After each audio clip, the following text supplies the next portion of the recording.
So here we're on Jubilee Crescent. Those of you that know Coventry will probably recognise this area. The reason for this video today was to really just talk about some of the hazards that drivers face. Now this is a pretty built up congested area. It's a one-way system with shops circling it. So as we go around here, I'm just going to point out some of the things to look out for. So straight away we notice we've got parked vehicles on both sides. Now my car position and my speed is crucially important here, because I want to be positioned in the middle of the gap I've got between the vehicles, because that gives me the safest distance on each side of my car, looking out for anyone that might be in their car ready to open a door on you, both on the left and on the right. So as I'm driving around here, I'm looking out for a few telltale signs. So first of all, I'm looking for pedestrians. I'm looking for people opening those doors. There's one there in front, so I'm just going to check my centre right mirror, make sure I give this guy on the left good room. I'm going to carry on around, looking out for anything on the right in the car, anybody on the right in their car, anybody on the left in their car. So car lights being on is a good indicator that there might be somebody preparing to move off, or at least someone in the car that might be preparing to open the door. So as we're going round, I want now to talk about pedestrians. So in this day and age, unfortunately, crossing the road doesn't seem to be one of the things that pedestrians are very clued up on, and they don't tend to do it safely, so we've got to look out for them. So as we go around here, I'm looking out as well as for anybody in any vehicles, anyone coming in and around parked cars. There's a gentleman there on the left hand side just walking down the road. Really should be on the pavement. He's putting himself at risk there. So you're looking out for all of these things, anything that really might cause you to change speed or direction. So your speed around an area like this is crucial, because you want to be going slow enough to be able to stop safely in the event of anything unexpected coming out at you. So as we're going around here, again, I'm looking for doors opening. There's one there on the left hand side.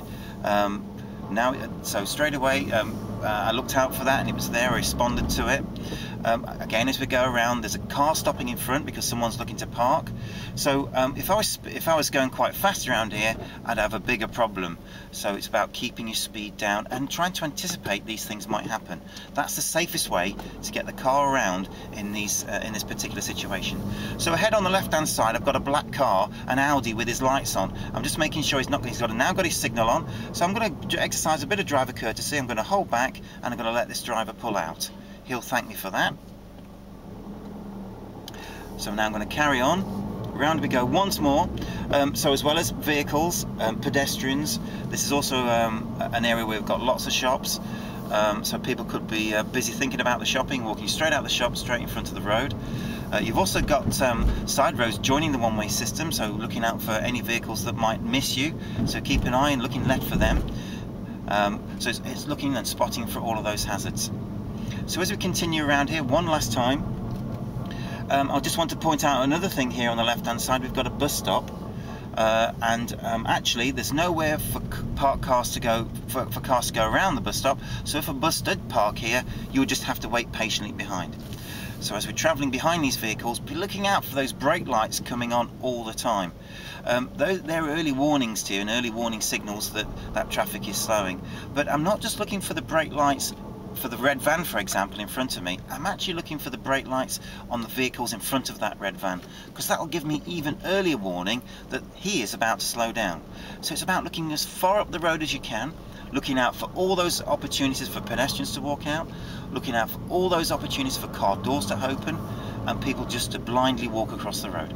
So there's one on the left hand side there. She didn't look when she opened a door, she just opened a door. So now I'm going to turn left. So there's an example of some of the things to really look out for in a built-up area. The key thing is that you can't rely on anyone else to do the safest thing. You've got to make sure that your progress around there is at a speed slow enough to be able to stop, and take account for the poor behaviour and poor actions of other pedestrians and vehicles.